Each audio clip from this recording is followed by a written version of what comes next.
Ngantuk itu kan kehilangan kesadaran. Sudah terbukti sehari-hari bahwa makan banyak itu menurunkan kesadaran. Makanya memperbanyak saum dalam pengertian tidak makan, tidak minum, bagus secara syariat. Untuk apa? Meningkatkan kesadaran. Tapi secara hakikat bagaimana?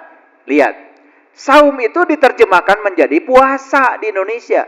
Puasa itu bahasa Pali dari kata upa, fasa. Upa itu upaya, upa itu metode, fasa artinya ketinggian. Jadi upapasa menjaga, berupaya sebisa mungkin supaya kamu tidak jatuh ke alam rendah, berada di ketinggian. Ketinggian apa? Ketinggian kesadarannya. Itu baru ya. Idul Fitrinya akan tercapai. Makanya di dalam Al-Quran Nabi Isa berdoa kepada Allah, Allahumma Rabbana anzil alaina ma'idatan minas sama'i takun lana id. Ya Allah Tuhanku, turunkan hidangan dari langitmu, yang turunnya hidangan itu merupakan hari raya bagiku. Jadi Idul Fitri yang sebenarnya bukan kembali ke watak asli, tetapi turunnya hidangan dari langit. Tahu hidangan dari langit? Langit itu menceritakan ketinggian, nilai-nilai luhur. Nilai-nilai luhur yang terpendam di sini turun ke bumi. Nampak menjadi sikap hidup. Sesungguhnya awal agama itu adalah makrifatullah, mengenal Allah. Ini Quran surat Tur, ayat 47, surat ke-52. Dan sesungguhnya untuk orang-orang yang zalim ada azab selain daripada itu. Ingat ya. Untuk orang yang zalim ada azab selain daripada itu. Kira-kira ngerti nggak Bapak Ibu maksud ayat ini? Gini. Zalim artinya apa sih? Zalim artinya apa? Hah? Menganiaya. Nah, itu katanya. Zalim itu zulum artinya gelap. Makanya kan hijrah itu minaz zulumati ilan nur. Zulum, zalim itu gelap. Nur itu artinya terang. Jadi sesungguhnya untuk orang-orang yang gelap ada azab selain daripada itu. Perhatikan saya. Ketika kita tinggal dalam kegelapan, pasti kita akan mendapatkan akibat dari kegelapan itu. Yes? Itu baru akibat dari kegelapannya. Karena kita tinggal di tempat gelap, ada rantai yang mengikutinya. Salah persepsi, salah proyeksi, itu yang ngikutinya. Ngeri ya? Makanya kan dikatakan, dan sesungguhnya untuk orang-orang yang dalam kegelapan, ada azab. Satu dari kegelapannya, yang kedua dari selain kegelapan itu sendiri. Contoh lain. Bapak Ibu tinggal di tempat yang gelap. Gelap sekali. Kebetulan Bapak Ibu ini takut sama ular. Ya? Oke. Nah, di tempat gelap itu kan sudah gelap. Di tempat gelap nyaman apa tidak? Tidak. Kenapa tidak nyaman di tempat gelap?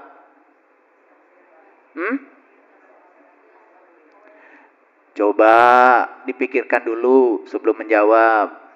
Kenapa tidak nyaman di tempat gelap? Jawabannya apa? Hah? Sieun.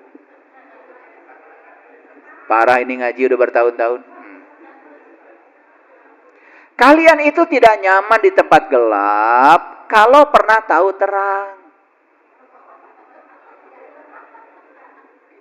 Paham ya? Gitu aja pusing. Kalau belum pernah tahu terang, ya nyaman-nyaman aja. Dulu belum pada PLN, kalian nyaman aja. Setelah tahu terang, gak nyaman lagi di tempat gelap. Tahu ya? Oke, udah lanjutkan dulu. Tanya gitu aja pusing. Orang-orang yang gelap, dia dapat azab. Satu dari kegelapannya sendiri, bukan dari Tuhan. Yang kedua, dapat yang selain daripada itu, ada ikutannya. Tadi, Dia tidak nyaman di tempat gelap. Ya. Nah, ada ketakutan yang ada di otaknya. Misalnya takut ular. Kebetulan di tempat gelap itu ada tambang. Ya. Ada tambang. Nah, ketika ada tambang, dia kan panik. Dia kira itu ular, padahal hanya pikirannya. Nah, ikutan dari gelap tuh begitu. Selain daripada itu. Kebetulan karena dia panik, dia lari kan. Ketika lari, tambangnya keinjak sama dia. Dikiranya dia kejar ular. Betul nggak? Jatuh nggak dia? Nah, apakah dia jatuh sama gelap atau jatuh karena takut ular? Nah, dua-duanya. Kan sebetulnya dia menyangka ular karena gelap. Itu azab yang pertama. Nah, azab ikutannya apa? Itu adalah ikutan-ikutan dari gelap itu sendiri. Paham ya? Nah, itu bahayanya gelap Bapak Ibu. Makanya saya sering katakan, kalau kita ada di tempat gelap itu pasti salah proyeksi, salah persepsi, salah interpretasi. Ternyata kalimat saya itu terlalu tinggi, terlalu akademis. Makanya hari ini dibuka lebih dalam sedikit. Kebetulan ayatnya bilang, dan sesungguhnya untuk orang-orang yang gelap ada azab. Satu azab dari gelapnya itu sendiri. Yang kedua, selain daripada itu ada tambahannya gitu. Hebat ya Quran? Hebat gak Quran? Hebat. Kapan tahu hebatnya Quran? Ya lumayan lah ya.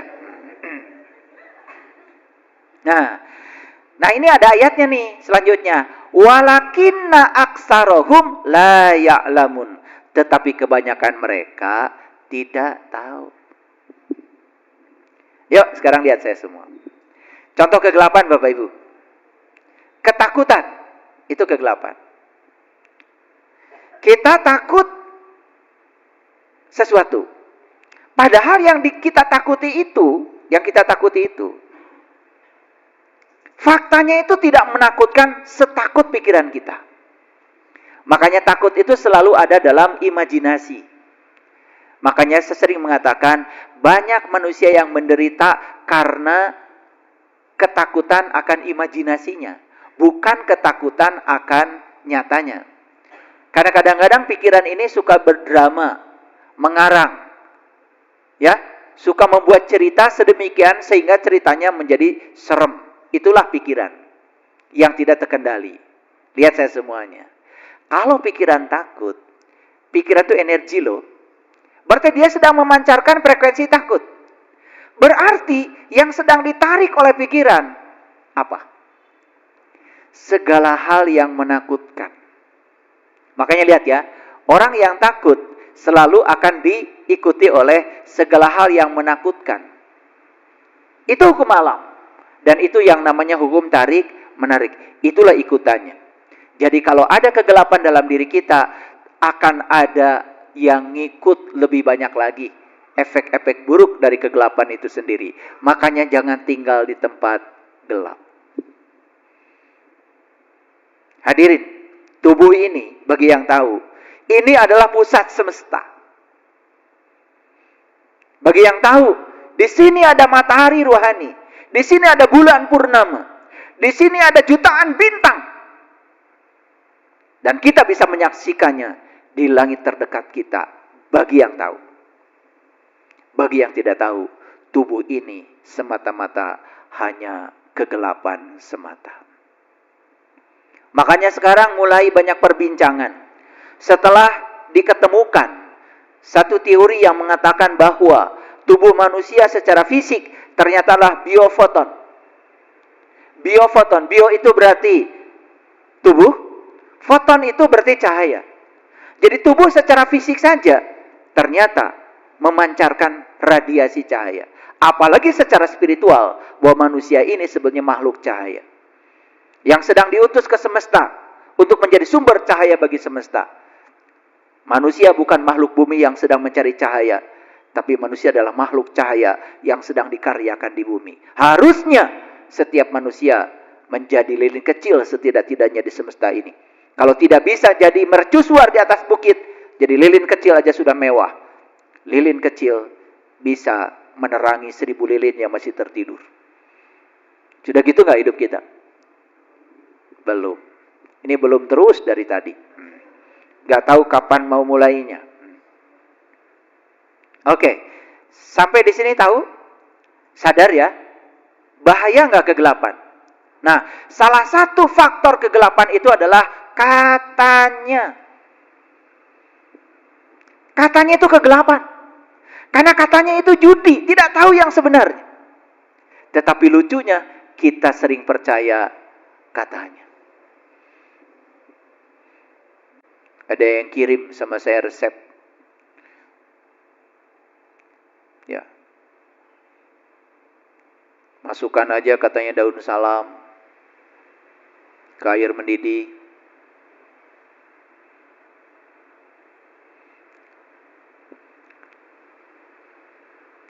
Masukkan juga daun sirsak. Masukkan juga sereh. Masukkan ketumbar. Masukkan jahe. Rebus sampai mendidih. Sudah saya bilang, buat apa itu? Ya buat itu aja Pak, katanya. Kamu pernah ngerebus itu? Belum pernah Pak. Di TikTok Pak. Orang lain disuruh melakukan, kamu juga tidak melakukan, kebangetan. Bapak Ibu, jujur ya, sering nggak kita menyampaikan apa kata orang? Apa kata orang disampaikan? Sering? Oke. Mulai sekarang, karena itu bukan nyatanya, kita harus menjadi pemutus rantainya. Saya putus di saya. Ini biasanya di WA nih. Ya.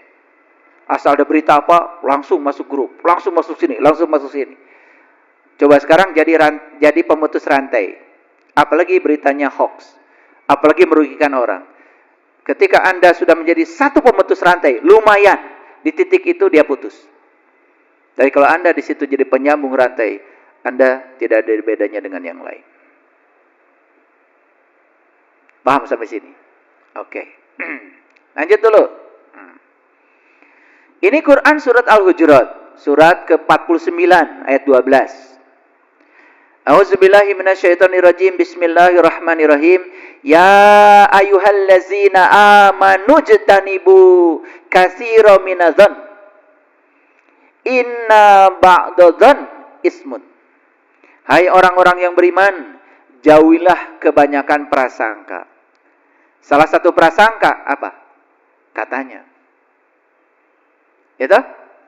Lalu kata Allah, karena sebagian dari prasangka itu adalah dosa. Inna ba'dadh-dhon ismun. Wala tajassasu wala yaghtab ba'dukum ba'dha. Ya, dan janganlah mencari-cari keburukan orang. Dan janganlah menggunjingkan satu sama lain. Ini katanya semua kan? Betul nggak? Kadang-kadang kita itu suka menghabiskan waktu hanya mempergunjingkan yang katanya.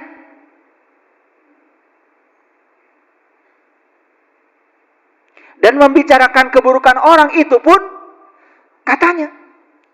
Dan semua orang yang sedang membicarakan keburukan orang lain gara-gara dia tidak tahu apa yang sebenarnya dari orang itu. Paham? Suka nggak Bapak Ibu mencari-cari keburukan orang? Suka. Masih suka? Terus keburukanmu di mana? Orang yang suka mencari-cari keburukan orang itu, orang yang menghabiskan seluruh waktunya untuk tidak bisa melihat keburukannya sendiri. Maka orang yang seperti ini hanya sombong, merasa dirinya seolah-olah lebih baik dari orang lain. Suka nggak menggunjingkan orang lain? Kecuali bulan puasa. Makanya habis puasa nanti Idul Fitri. Tahu nggak artinya Idul Fitri, Bapak Ibu? Id itu kembali, Fitri itu watak asli. Jadi Idul Fitri kembali ke watak asli. Sekarang mah sedang berpura-pura. Nanti watak aslinya keluar setelah Idul Fitri. Nanti coba kelihatan lagi. Jadi Idul Fitri itu kita itu hanya kembali ke watak asli aja. Bukan kembali kepada kesucian, kejauhan. Ya. Tapi ada nggak yang Idul Fitri kembali kepada kesucian? Ada. Siapa? Yang sudah bisa saum secara syariat, saum secara hakikat. Saum secara syariat, lihat saya semuanya. Sudah saya jelaskan bahwa mengurangi asupan makanan itu meningkatkan kesadaran. Karena makanan berpotensi menurunkan tingkat kesadaran. Coba makan banyak, langsung ngantuk. Ngantuk itu kan kehilangan kesadaran. Sudah terbukti sehari-hari bahwa makan banyak itu menurunkan kesadaran. Makanya memperbanyak saum dalam pengertian tidak makan, tidak minum. Bagus secara syariat. Untuk apa? Meningkatkan kesadaran. Tapi secara hakikat bagaimana? Lihat. Saum itu diterjemahkan menjadi puasa di Indonesia. Puasa itu bahasa Pali. Dari kata upa, fasa. Upa itu upaya. Upa itu metode. Fasa artinya ketinggian. Jadi upapasa menjaga, berupaya sebisa mungkin supaya kamu tidak jatuh ke alam rendah, berada di ketinggian. Ketinggian apa? Ketinggian kesadarannya. Itu baru ya. Idul Fitrinya akan tercapai. Makanya di dalam Al-Quran Nabi Isa berdoa kepada Allah, Allahumma Rabbana anzil alaina ma'idatan minas sama'i takunu lana id.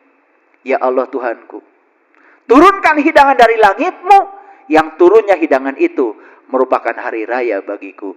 Jadi Idul Fitri yang sebenarnya bukan kembali ke watak asli, tetapi turunnya hidangan dari langit. Tahu hidangan dari langit?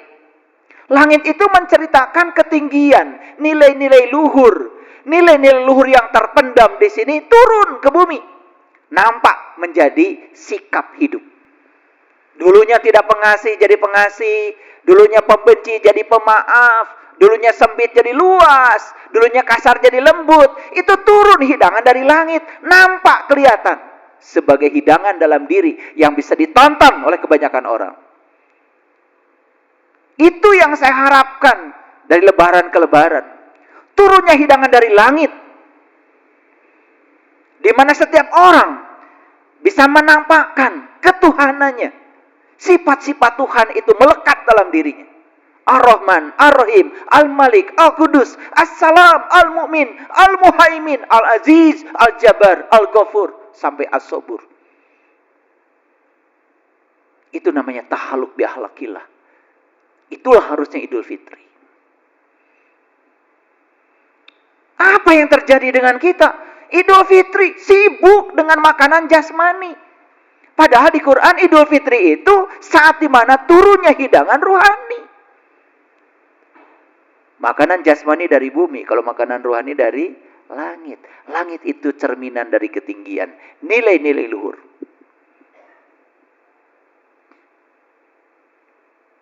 Gak pengen gitu? Idul Fitri yang kayak gitu? Pengen gak, Bu? Makanya berbuka dan berjumpa dengan Tuhan. Itu definisi saum dalam berdiskusi.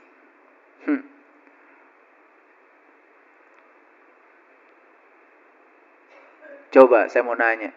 Katanya kalau lagi Ramadan, setan dibelenggu. Oleh siapa? Oleh siapa? Oleh Allah?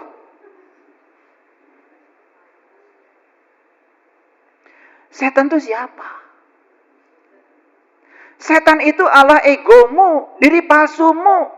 Saat dirimu dikendalikan oleh kegelapanmu sendiri, itu setan. Siapa yang bisa mengkerangkeng setan?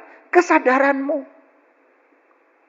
Makanya kalau orang benar-benar saum, benar-benar upafasa, dia sadar, saya akan jaga diri saya di ketinggian.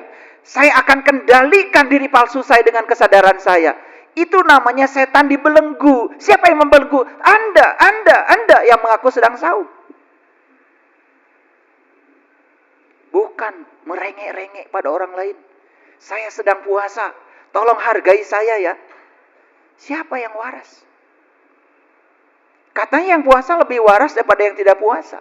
Tapi yang puasa minta dihormati sama yang tidak puasa. Harusnya hargai yang tidak berpuasa. Kan yang puasa lebih waras. Ngerti maksud saya? Ngerti nggak? Ya, kalau dibuka gini baru pada ketawa-ketawa. Nertawain siapa kalian? Nah, loh.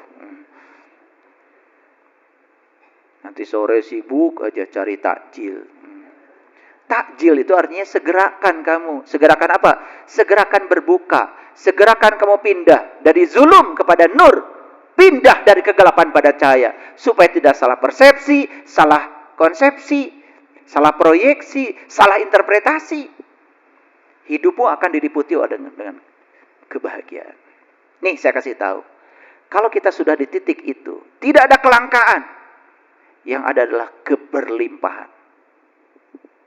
Percaya sama saya. Saya bicara pengalaman, bukan teori-teori agama.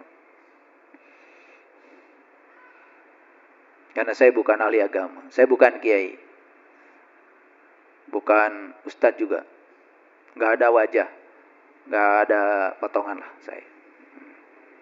Saya cuma penyelam aja. Saya cuma mempraktekkan agama dalam hidup saya dan hasil prakteknya saya bagikan mutiaranya. Itu aja. Dan saya berbicara nyata senyata-nyatanya. Semua yang saya bicarakan bisa dibuktikan. Kalau ingin tahu jati diri kita siapa, bisa dibuktikan. Ada ilmunya kok. Kan Allah sudah ngasih alamat. Sesungguhnya aku bersama kamu, lebih dekat daripada urat nadi lehermu. Itu alamat jelas dari Allah. Bahwa Allah itu bersama kita. Lebih dekat daripada urat nadi leher kita. Masa nggak ada ilmunya? Pasti ada dong. Rasulullah sudah ngasih isyarat. Bahkan di Quran juga sudah ada isyaratnya. Laqad kana lakum fi Rasulillah uswatun hasanah liman kana yarjullah. Isyaratnya sudah jelas. Sesungguhnya pada diri para rasul ada satu ilmu, ada satu metode yang namanya uswatun hasanah. Cara untuk bisa mencapai Tuhan. Untuk mengenali siapa Tuhan yang ada dalam diri kita. Ada caranya.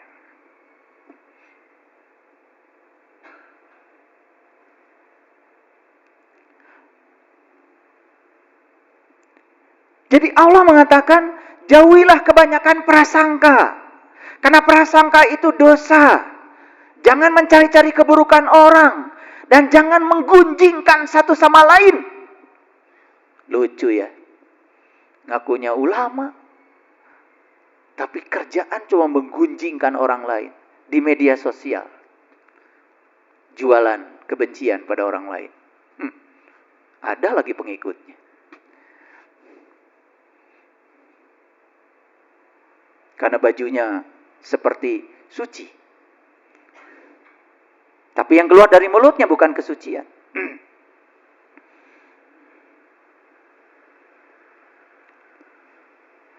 Adakah seorang di antara kamu yang suka memakan daging saudaranya sendiri yang sudah mati? Menggunjingkan orang lain. Berprasangka buruk pada orang lain. Sama Allah diibaratkan seperti kamu sedang memakan daging saudaranya sendiri yang sudah mati. Maka tentulah kamu merasa jijik kepadanya. Jadi semua perilaku-perilaku yang seperti itu. Menghujat, menggunjing, membicarakan keburukan orang. Itu perilaku-perilaku yang menjijikkan dalam bahasa Al-Quran. Dan semua yang menjijikkan tidak mungkin keluar dari orang suci. Orang yang sudah suci di dalam, yang keluar dari mulutnya pasti adalah kesucian. Yang keluar dari pikirannya adalah kesucian. Makanya saya sering mengatakan, sucikan di dalam, maka yang di luar suci adanya. Temukan kebahagiaan di dalam, maka semua yang di luar pasti akan membahagiakan. Itu kuncinya.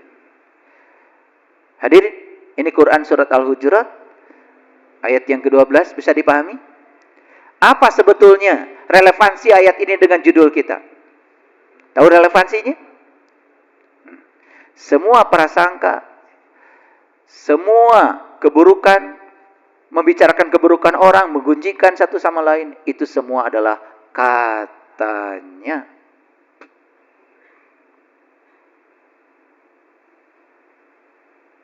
Pernah nggak membicarakan artis? Kenal kalian dengan mereka? Waduh, kayak yang tahu aja ya. Oh, ini suaminya gini.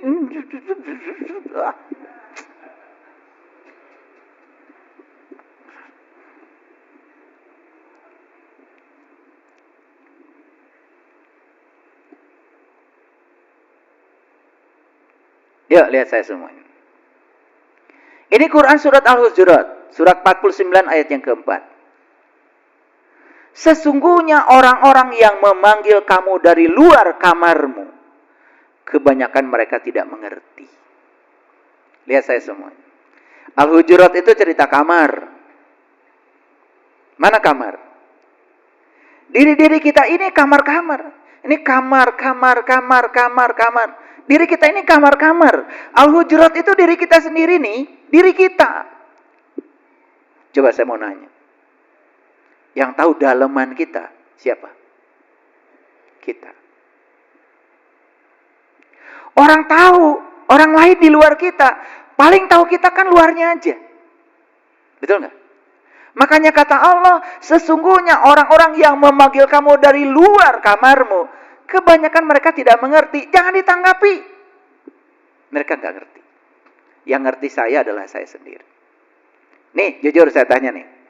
Bapak Ibu sering berubah nggak dengan apa kata orang tentang Bapak Ibu? Sakit hati? Pusing? Panik? Padahal mereka itu sedang memanggil di luar kamar kita. Dan apa yang mereka katakan, itu hanya opini mereka tentang kita, bukan nyatanya kita. Setuju? Setuju? Nah, inilah kita ya. Sering hancur oleh situasi di luar diri kita. Dikatakan gini gitu aja sama orang lain, langsung besok nyungsep itu, di kamar gak keluar-keluar.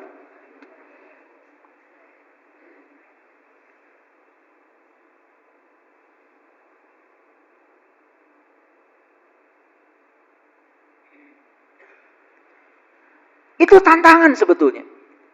Ketika orang lain sedang mengatakan buruk tentang kita, justru tantangan gimana kita bisa membuktikan kalau itu salah. Justru kita diberi tantangan untuk menjadi lebih baik lagi, lebih baik lagi. Itu tantangan dari Allah sebetulnya. Kalau kita mau menangkapnya. Bukan untuk membuat kita jatuh. Hambatan bukan untuk menghambat kita. Tapi semua hambatan di semesta ini adalah jalan untuk pertumbuhan kita. Kalau kita mengerti. Indah nggak ayat ini? Pernah nggak ibu baca ayat ini?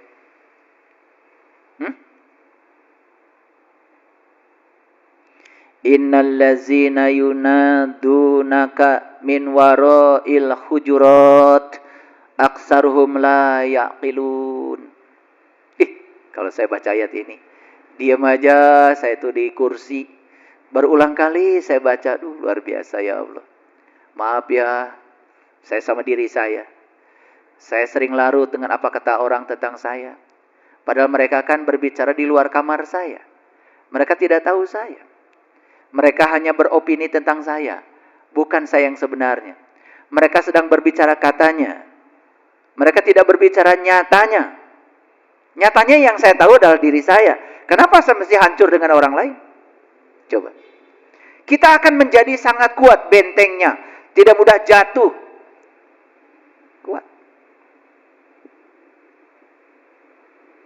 Kira-kira bisa mengerti pesan esensial dari ayat ini? Ulangi lagi.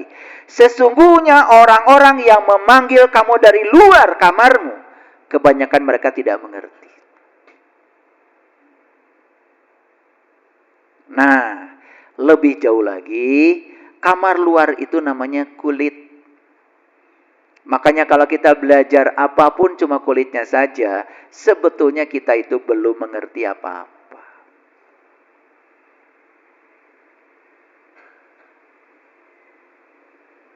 Oke. Ini Quran surat Al-Jasiyah, surat ke-45 ayat yang ke-26. Katakanlah, Allah lah yang menghidupkan kamu, kemudian mematikan kamu. Setelah itu, mengumpulkan kamu pada hari kebangkitan, yang tidak ada keraguan padanya. Akan tetapi kebanyakan manusia tidak mengetahui.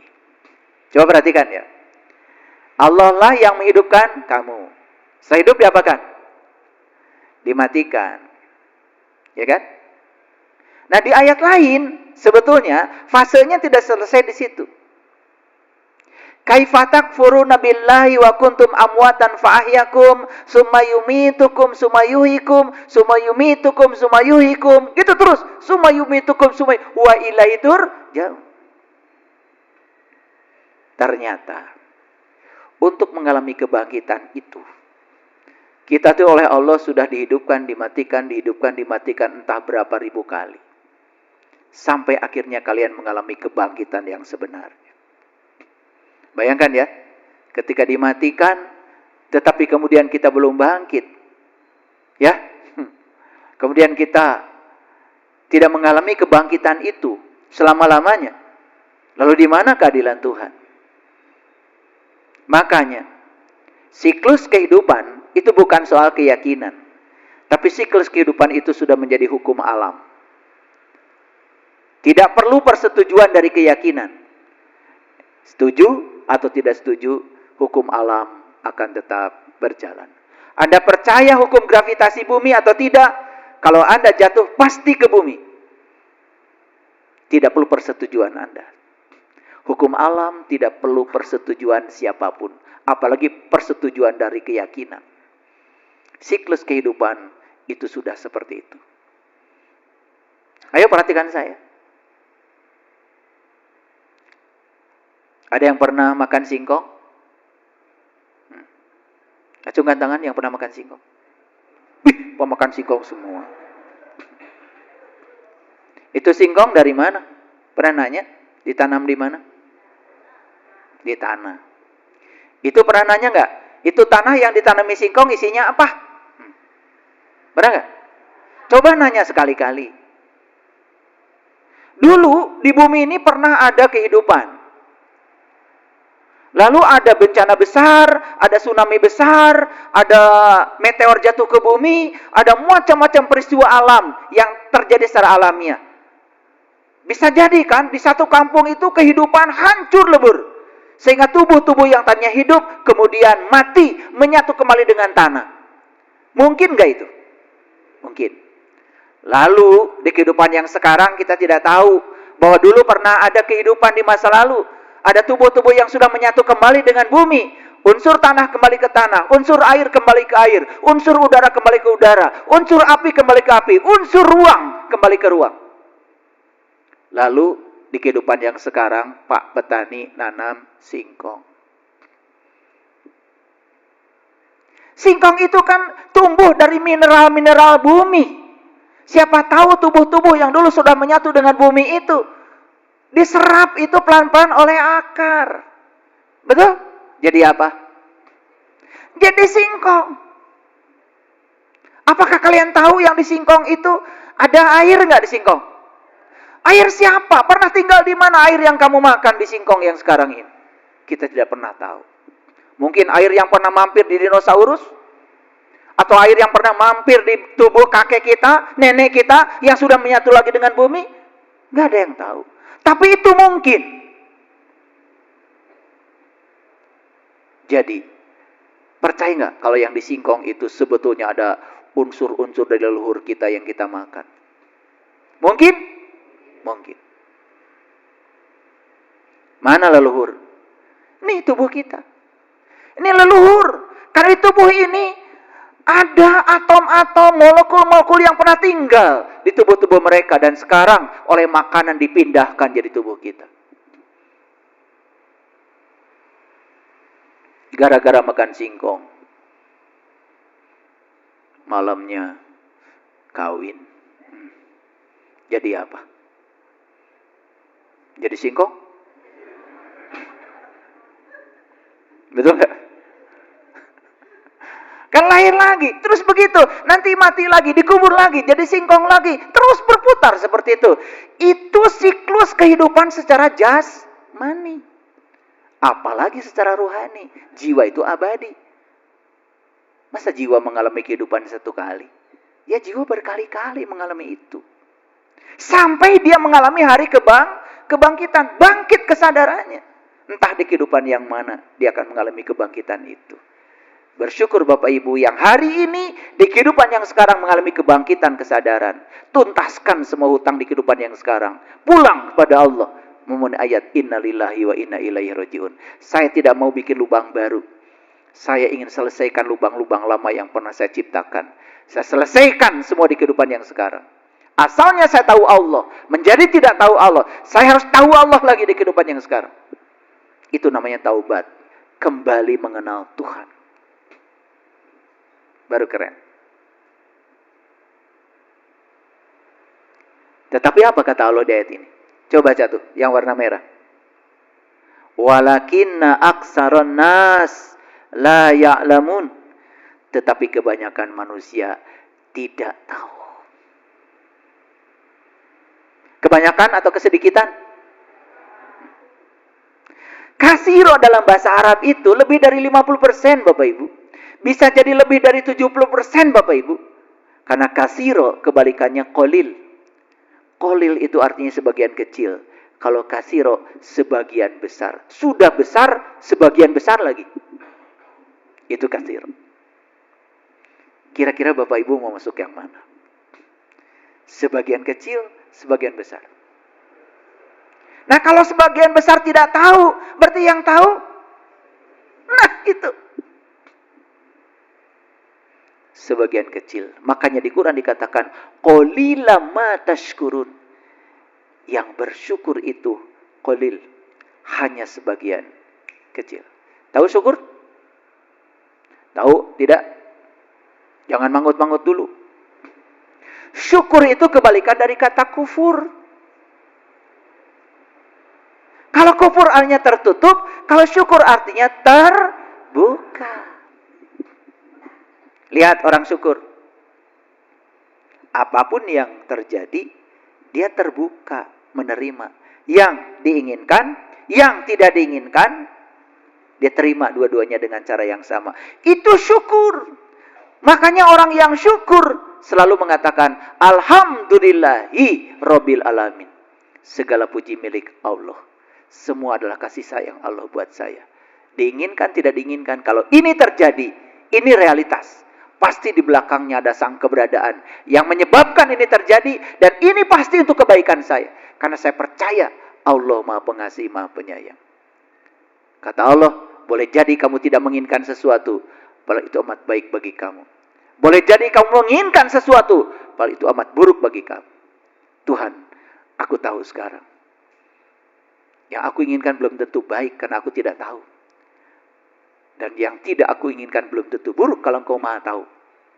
Tuhan, hari ini aku tidak lagi mengatakan aku punya masalah besar di hadapan-Mu. Tapi aku katakan padamu, aku punya Engkau yang Maha besar. Gak ada masalah. Masalah terjadi karena kita tidak sadar. Begitu kesadaran kita meningkat, gak ada masalah. Jadi bagaimana cara menyelesaikan masalah? Tingkatkan kesadaran. Itu cara yang paling keren. Maka Einstein mengatakan, kamu tidak akan pernah bisa menyelesaikan masalah di kesadaran saat kau menciptakan masalah itu. Ulangi, kamu tidak akan pernah bisa menyelesaikan masalah di kesadaran saat masalah itu tercipta. Jadi sebetulnya yang menciptakan masalah, kesadaran kita. Maka angkat kesadaran, gak ada masalah. Itu cara jitu menyelesaikan masalah. Coba, ada berantem di keluarga. Mau diriungkan, dikonfrontasi, tambah banyak masalah. Tingkatkan kesadaran. Begitu meningkat kesadaran, wah ternyata nggak ada masalah. Kita aja yang tidak sadar. Dan semua kita ini kan sedang belajar hidup. Kita yang saling menyalahkan. Begitu kita saling menerima bahwa mereka berbeda dengan kita, bahwa tingkat kesadaran mereka berbeda dengan kita, nggak ada masalah. Tidak perlu didiskusikan. Saat itu masalah selesai. Sudah nangkep makna dari ayat ini? Oke. Bapak Ibu, begitu kita mengalami hari kebangkitan kesadaran, maka kita akan bisa menghapus semua katanya. Semua menjadi nyatanya. Nih, lihat saya semua. Dulu, saya selalu puas kalau dijelaskan sifat 20, dijelaskan Asmaul Husna. Saya pikir dulu yang dijelaskan itu Allah. Padahal yang dijelaskan adalah sifat Allah. Sifat Allah dijelaskan oleh siapa? Oleh yang menjelaskan. Berarti sebetulnya yang sedang dijelaskan itu kan bukan Allah. Sifat Allah versi yang menjelaskan.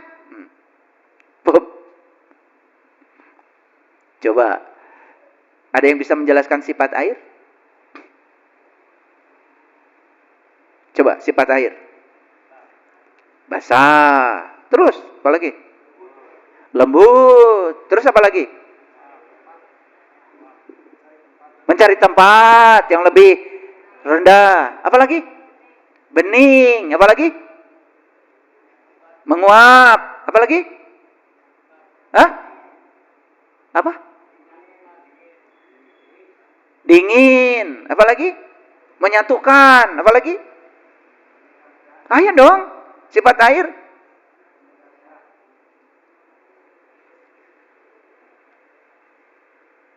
Bisa kalian mengenal air dari sifat-sifat yang disebutkan tadi? Bisa? Saya nggak bisa. Karena yang disebutkan tadi kata-kata kan? Coba ngambil airnya, minum. Ada nggak semua ngumpul di situ? Dingin ada di situ? Bening ada? Lembut ada? Mana yang bagus? Mau disebutkan sifat-sifatnya atau kita menyatu dengan zatnya sehingga sifatnya terwakili oleh kita? Mana yang bagus? Nah, yang tadi itu katanya. Tapi begitu kita menyatu dengan zatnya, itu nyatanya. Tidak perlu ada kata-kata lagi. Lembut nggak ada. Kan itu kan hanya begitu kita mengungkapkan kata-kata untuk sifat air, malah kata-kata jadi membatasi yang sebenarnya. Dan kita kira kata-kata itu yang sebenarnya? Bukan. Kata-kata itu hanya definisi kecil tentang air yang kita maksud. Air itu tidak bisa diterangkan, tidak bisa dijelaskan. Pokoknya air gitu deh. Makanya semua kata-kata tadi dirangkum oleh saya. Jadi air sifatnya pokoknya gitu deh. Mana yang paling cepat? Hah? Mana yang paling cepat? Tapi saya bisa mengatakan gitu deh kalau saya sudah mengalami sifat-sifat itu. Dan saya hanya berbicara kepada orang yang sama-sama sudah mengalami sifat-sifat itu. Coba, Allah dijelaskan. Jangan-jangan penjelasan kita hanya membatasi Allah yang nyatanya.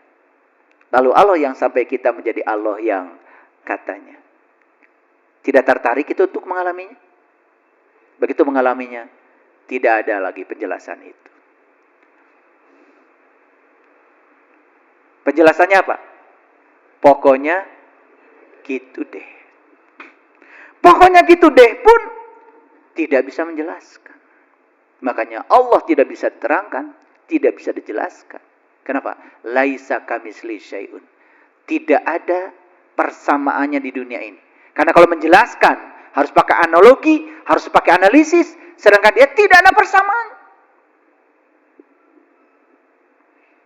Bayangkan, sifat-sifat Allah Asmaul Husna yang dijelaskan saja tidak menjelaskan nyatanya.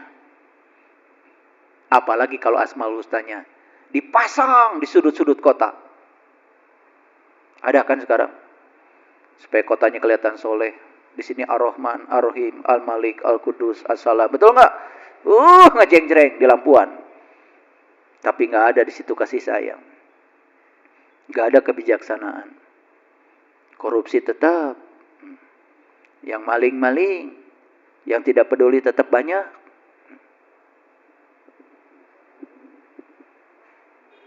Sampai sini mengerti? Oke. Mau katanya atau nyatanya? Oke. Mau penjelasan tentang air atau mau air? Setuju nggak dengan saya? Penjelasan tentang air tidak pernah bisa memenuhi kebutuhan air kita. Setuju? Berarti penjelasan tentang apapun tidak akan memenuhi kebutuhan kita kecuali barangnya.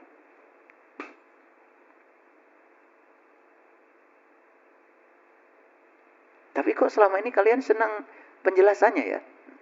Daripada barangnya. Mau dikasih barangnya malah lari, takut. Dikasih penjelasannya.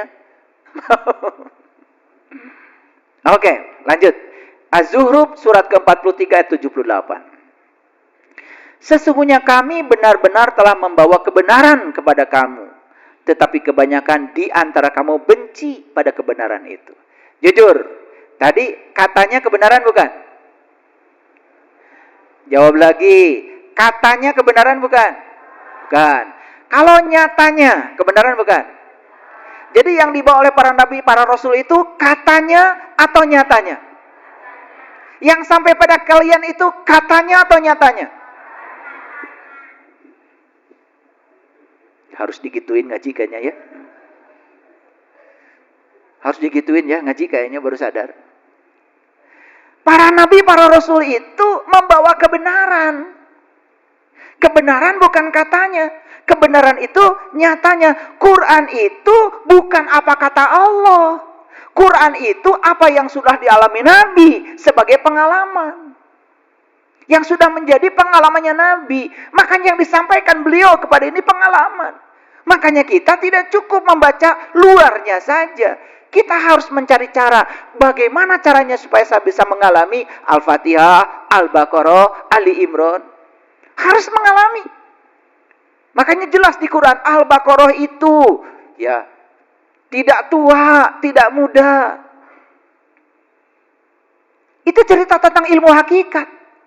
Kalau belajar ilmu hakikat terlalu muda, belum. Terlalu tua, budak. Makanya yang namanya Al-Baqarah itu sapi betina. Yang harus kamu kurbankan itu sapi betina kata Quran, bukan sapi jantan. Bahkan dikatakan di situ tidak tua, tidak muda. Pertengahan di antara itu. Kuning, kuning tua warnanya. Bukan hitam putih. Kuning, kuning tua warnanya. Cerita apa itu? Itu cerita simbolik. Tidak pernah digunakan membajak. Tidak pernah digunakan mengairi tanaman. Tidak bercacat dan tidak ada belangnya. Jelas sekali di Quran. Jelas apa tidak? Jelas, kalian baru katanya aja. Makanya harus tahu nyatanya. Cari Al-Baqarah tuh yang mana ya? Sapi betina tuh yang mana ya? Yang mana barangnya? Karena kalau katanya sama dengan kalian tadi, puas dengan penjelasan tentang air. Nih, begitu haus, saya bilang, air adalah rumus molekulnya H2O. Terdiri dari 2 atom hidrogen dan 1 atom oksigen. Hilang hausnya? Tambah lagi penjelasannya. Air itu selalu mengalir tempat tinggi ke tempat yang rendah. Air itu sangat lembut, bisa merasuk ke bagian-bagian yang kasar. Tambah haus? Tambah haus. Tambah lagi penjelasannya. Air itu bisa menguap pada tekanan uap jenuhnya. Air itu bisa mendidih ya pada tekanan uap jenuhnya. Ketika suhunya dinaikkan, penguapan lebih cepat. Tambah haus? Gitu. Tambah banyak penjelasannya, kalian tambah bingung, bukan tambah haus lagi. Tapi begitu dibagi air mineral. Segar. Nanti sore. Paham sampai sini? Ini sudah sebegitu jelas saya bicara. Supaya kita tidak terjebak katanya, tapi ingin nyatanya. Karena selama ini banyak orang bicara seolah-olah katanya itu benar, padahal kebohongan yang diulang terus-menerus lama-kelamaan juga bisa dianggap sebagai kebenaran. Sesungguhnya kami benar-benar telah membawa kebenaran kepada kamu.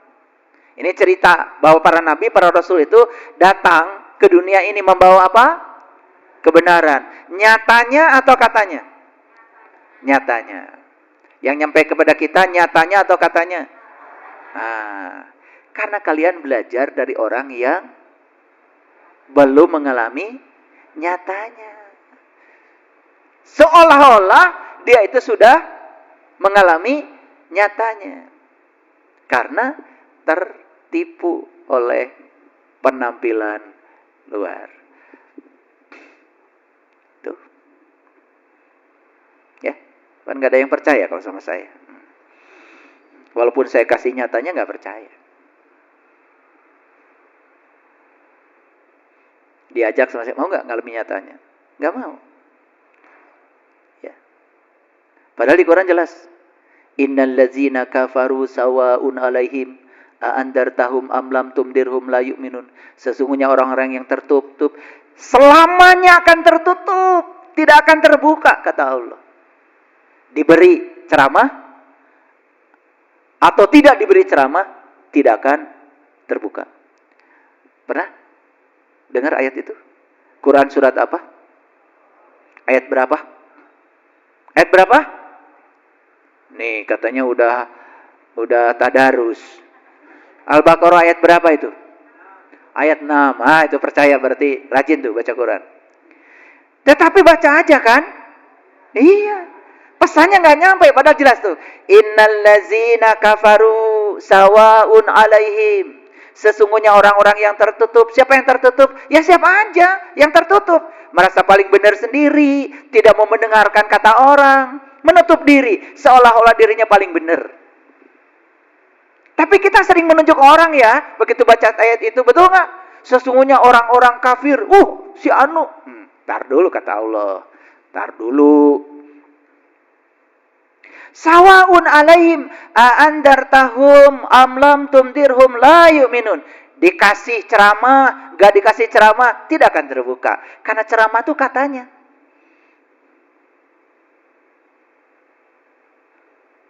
Betul gak ceramah katanya? Katanya. Walaupun saya berkata dari pengalaman saya, nyampe di telinga kalian, kan bagi kalian apa yang saya alami katanya. Awas, jangan terjebak. Kan saya bilang, saya menceritakan apa yang saya alami. Bagi saya, nyatanya. Tapi kalian mendengar yang dialami saya, nyatanya apa katanya? Sepanjang belum mengalami yang sama seperti yang saya alami, bagi kalian itu katanya. Saya yang mengalami aja berbicara dan didengar oleh kalian, itu katanya. Apalagi kalau yang berbicara pun katanya. Coba disampaikan pada kalian, katanya kuadrat.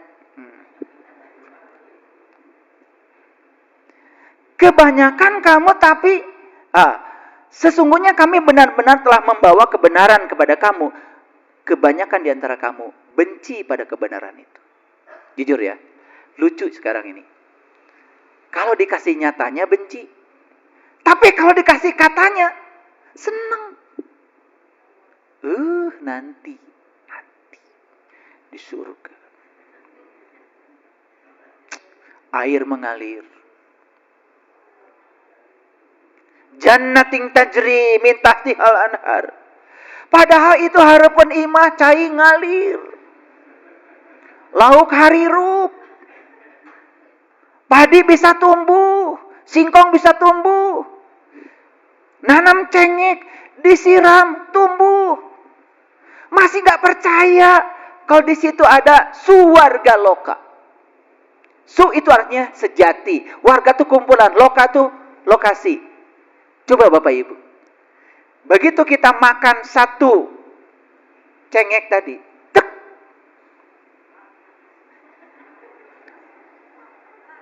Itu kumpulan dari segala saripati udah ada di situ. Kan asalnya tai domba, tanah, air, betul? Udara. Bekerja sama mereka membangun di ruang kosong ini satu benda, namanya cengek. Masuk gak rasa ke situ? Masuk. Itu suwarga loka, kumpulan dari segala saripati. Saripati air masuk ke situ, saripati udara masuk situ, saripati tanah masuk situ, ngumpul. Saripati tai domba juga sudah masuk ke situ.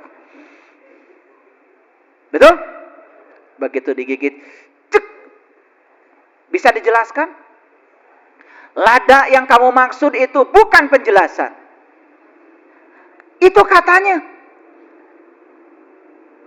Yang terasa oleh kita, panasnya makan cengek itu tidak bisa dijelaskan.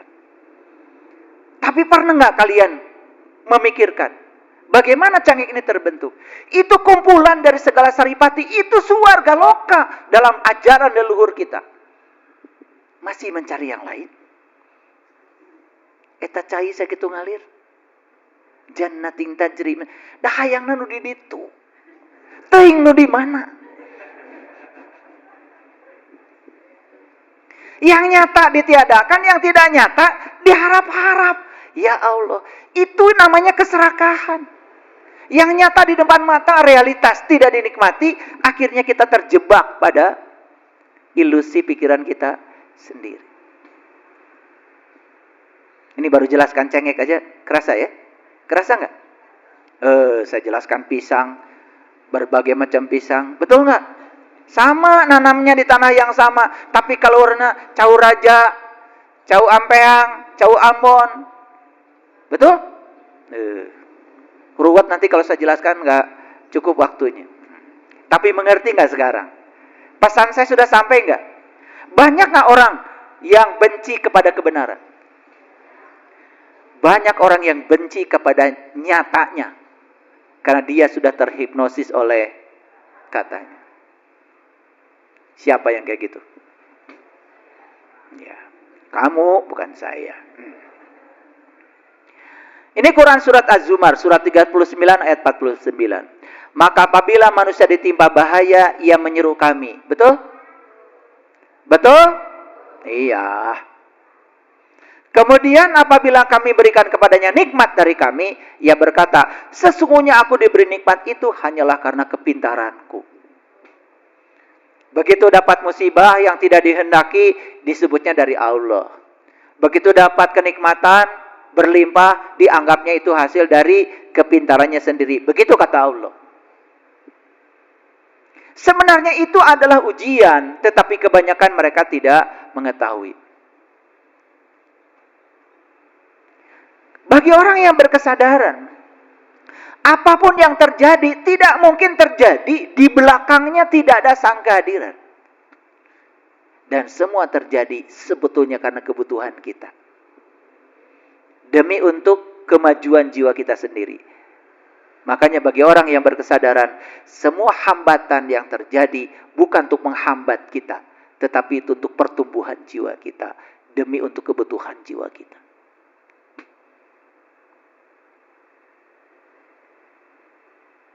Ini kalau diteruskan banyak sekali nih ayat-ayatnya yang menyatakan kebanyakan mereka tidak tahu, kebanyakan mereka tidak beriman.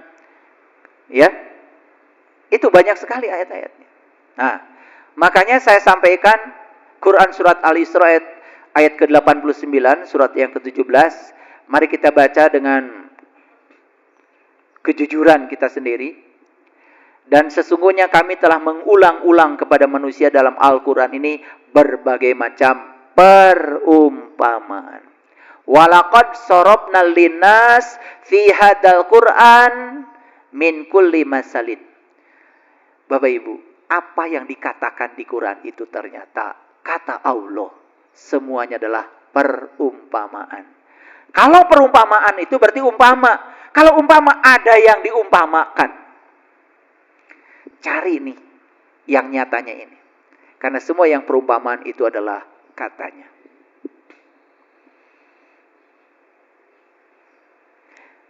Cari barangnya.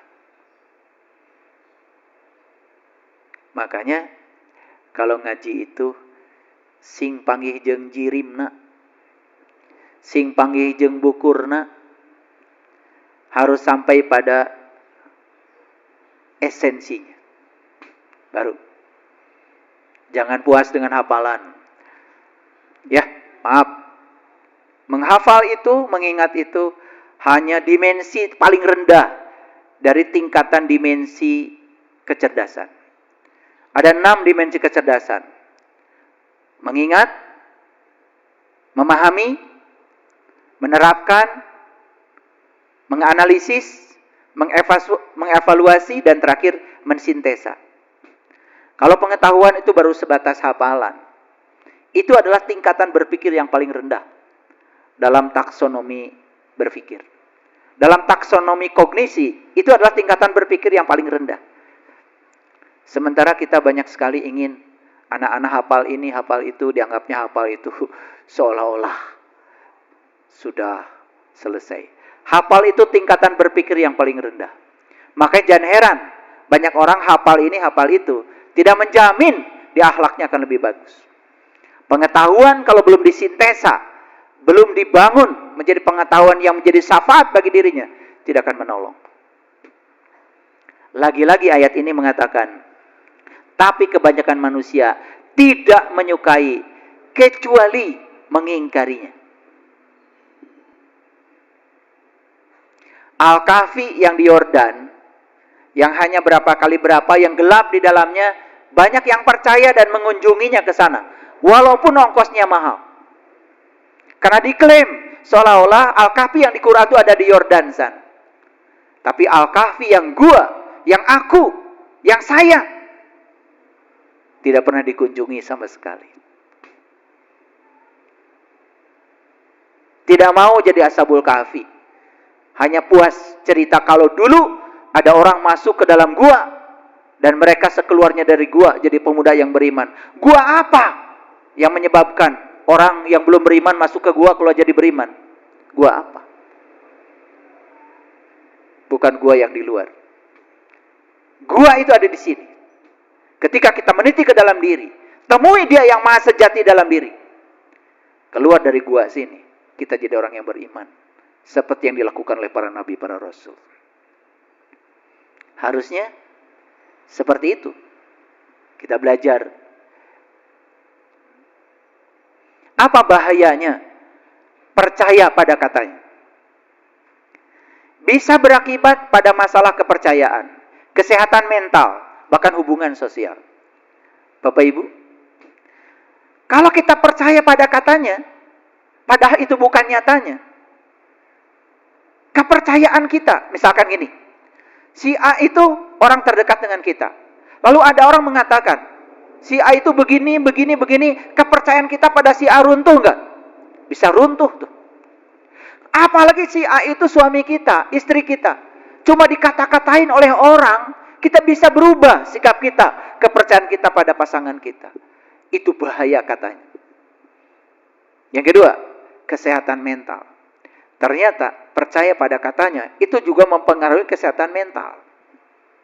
Karena orang yang percaya pada katanya walaupun tidak nyata, bisa dipikirin kan terus-menerus. Betul nggak? Bilang aja, suamimu itu kemarin lagi bareng-bareng sama cewek cantik. Bisa rusak nggak mental kita? Bisa. Dan yang paling payah adalah hubungan sosial. Makanya jangan suka menilai orang, si A begini, si B begini. Itu merusak hubungan sosial. Padahal dia tidak tahu yang sebenarnya.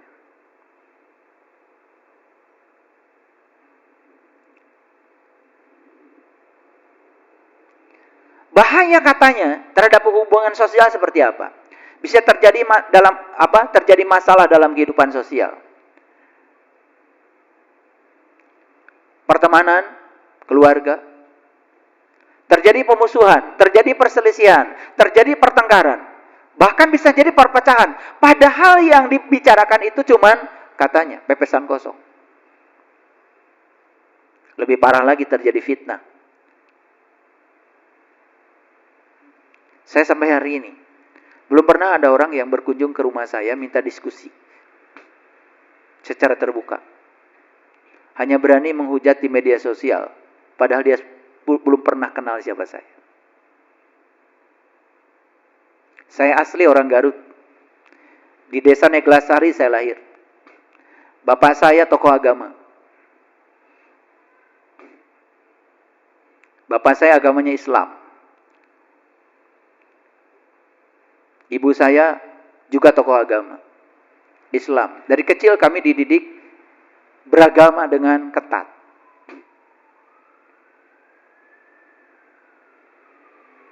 Saya difitnah sebagai pendeta yang menyusup. Bagaimana?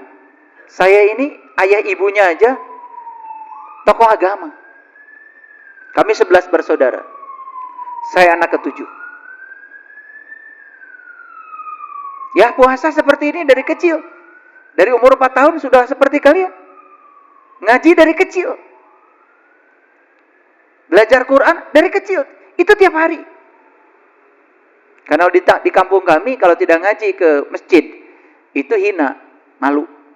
Apalagi umur 7 tahun gak bisa Iqra 1, Iqra 2, Iqra 3. Itu anak-anak kecil di kampung saya pada lancar ngaji. Baca Quran maksudnya. Jadi saya dibesarkan dari dalam tradisi agama Islam yang sangat ketat. Kalau saya sekarang menyampaikan gagasan-gagasan yang saya dapatkan dari pengalaman spiritual saya, itu karena kecintaan saya kepada umat Islam.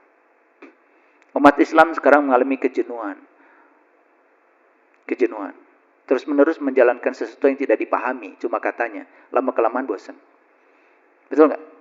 Ini inovasi.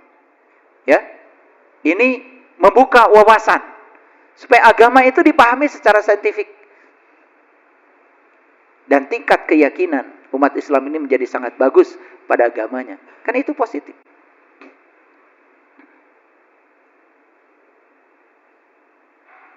Tidak menerima begitu saja berita dari orang lain. Ini cara untuk menghindari percaya pada katanya. Kalau ada katanya, jangan menerima begitu saja. Tabayun dulu. Alias mencari kebenaran dari berita yang bisa diterima. Tidak terlalu percaya pada orang lain. Tentu. Batas yang jelas tentang apa yang perlu dibagikan. Jadi kita tidak perlu percaya kepada orang lain, apalagi itu sebatas katanya. Tetapi tetap berbaik sangka. Berusaha mengambil kebaikan dalam diri siapapun. Saya sering mengajarkan, bahkan dari musuh sekalipun, kalau itu adalah kritik yang membangun, terima. Sekalipun dari orang yang terdekat dengan kita, kalau itu menghancurkan kita, patut untuk direnungkan kembali. Menjaga lisan dari berkata-kata yang tidak baik dan menghindari gosip, itu penting. Memperkuat ikatan persaudaraan sesama kita, saling membantu, saling mengasihi, saling menjaga. Itulah yang diajarkan leluhur kita. Sili asa, sili asi, sili asu, sili wawangi. Itu ajaran leluhur kita.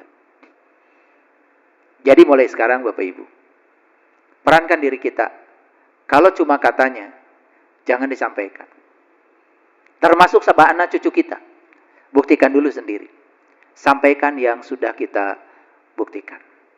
Sampaikan nyatanya. Kita juga korban katanya. Dan katanya bukan kebenaran. Di Quran dikatakan, katanya itu adalah zon. Katanya itu adalah sakwasangka. Baik, hari ini kajian kita membangun satu kompetensi dalam diri kita. Sekarang saya harus waspada dengan katanya. Bahkan nyatanya pun, sekalipun disampaikan oleh orang yang sudah mengalami, bagi saya kalau belum mengalami, tetap saja itu katanya. Ya, berarti ada challenge, ada tantangan bagi kita untuk mengalami sendiri. Pertanyakan rukun iman kita. Bagaimana saya percaya kepada Allah yang nyatanya? Percaya pada malaikat yang nyatanya? Percaya pada kitab yang nyatanya? Percaya pada rasul yang nyatanya? Percaya pada qada dan qadar yang nyatanya? Percaya pada kiamat yang nyatanya? bukan yang katanya. Terima kasih. Assalamualaikum warahmatullahi wabarakatuh.